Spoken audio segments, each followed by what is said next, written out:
Saya akan ini dulu ya. Mohon arahan Pak Dimitri. Jadi di sini ini UTS-nya take home test ya. Mulai berlakunya dari jam 9 sebentar lagi. Berakhirnya Hari Pahlawan yang 10 November jam 23.59. Ya, Pak. Nah, tipenya UTS, kemudian ada bobot-bobot penilaian di sini, rubrik. Mohon arahan Pak Dimitri di sini kualitas substansi. Di sini saya memancingnya 50%, kreativitas dan originalitas tulisan ya 30%, kualitas tata tulis EYD dalam hal ini atau English grammar kalau mau bahasa Inggris ya 10%. Kemudian ketepatan waktu 10%. Mungkin dari Pak Dimitri ada dari kriteria ataupun bobot ini yang akan di Sudah ini, sepakat, Pak. sudah ya? Sepakat. Baik. Kemudian penjelasannya mengenai UTS akan berupa tugas individu. UTS membuat di sini artikel ya. Ntar saya ini dulu.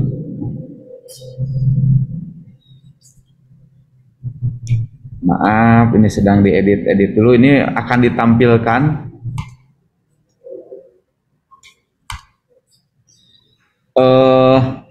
Jadi ada artikel, ada paparan, salin dia, PPTX ya, atau PDF saja ya Pak ya, mungkin supaya standar, supaya mudah ya untuk semua pihak ya. Jadi artikelnya PDF, paparannya juga PDF, ya Pak. Kemudian video presentasi, nah ini unggah ke YouTube, kanalnya terserah masing-masing, mau kanal angkatan, mau kanal pribadi, tapi tautan disimpan di sini. Nanti akan saya perlihatkan contoh bagaimana tugas yang lain sudah melakukan seperti ini ya. Nah, video presentasi jadi Ibu dan Bapak semuanya menjadi YouTuber, begitu ya, untuk menjelaskan paparannya. Nah, kemudian temanya, silakan memilih salah satu.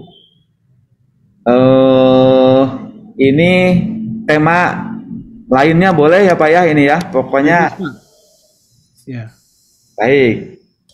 Pokoknya masih terkait sains Pak, bebas Pak. Mau sains apa aja, monggo gitu. Tapi preferensinya ya mungkin dari nomor 1 dan lain-lain tuh yang lagi in saja Pak, bebas tapi Pak intinya. Baik. Ups, salah ini sebentar ya. Saya harus pas dulu ke ini supaya saya sedang menerjemahkan yang dari dokumen Bapak ini. Siapa? Ke sini.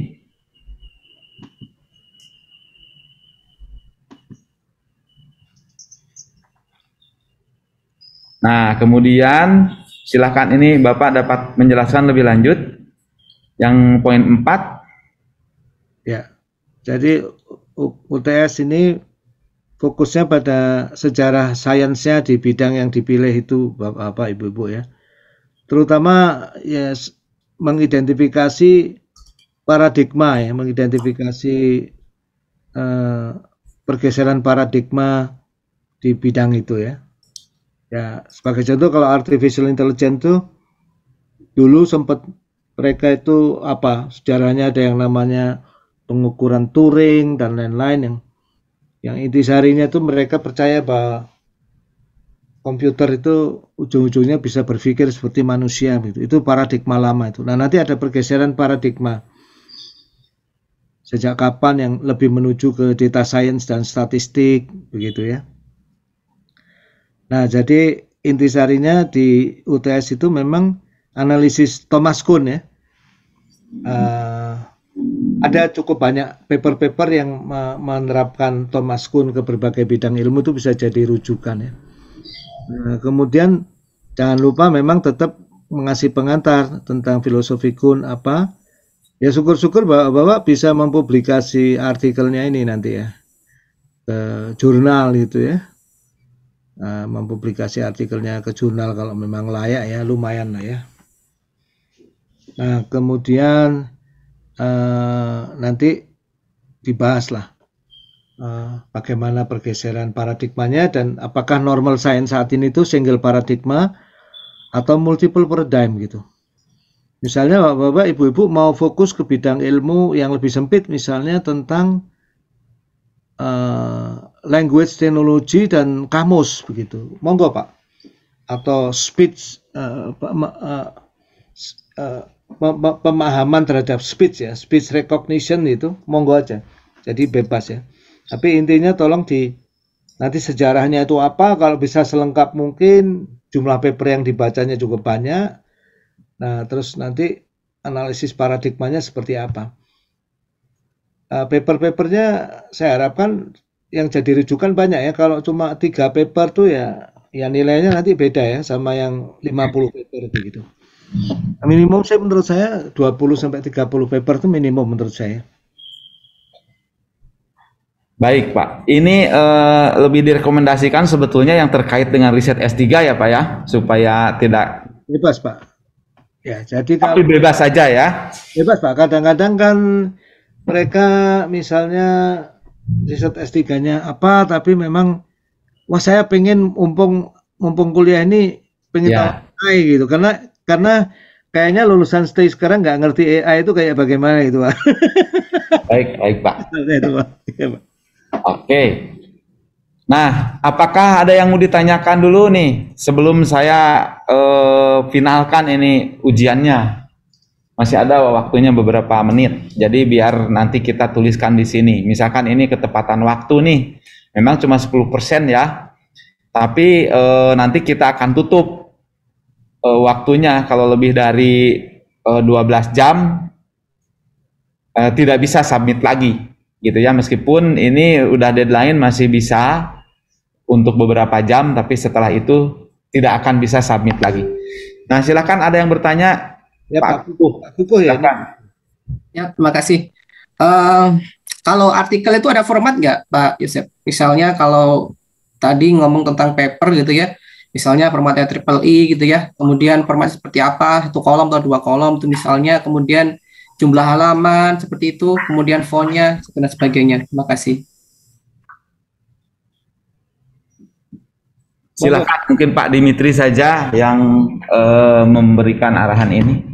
Kayaknya Pak Yosep lebih jago lah. Kalau saya sih intinya formatnya best practice saja. Apa kita merujuk ke IEEE atau apa Pak Yosep? Boleh Pak, kalau begitu yang paling mudah sih memang format IEEE saja ya, yang conference. Ya. Nanti kalau mengikuti formatnya jurnal Q1 berat nanti ya, banyak sekali itemnya ya. Jadi yang dipakai untuk conference saja ya formatnya, Pak Kuku ya, dan Ibu Bapak semua. Ya. Halaman berapa Pak Sep ya minimal? Jumlah halaman tidak ada Pak, tidak ada batasnya. Bapak bisa aja 200 halaman kalau sanggup dalam bulan ini ya. Bahasanya kalau nggak Inggris Indonesia Pak ya. Siap. Monggo. Ya.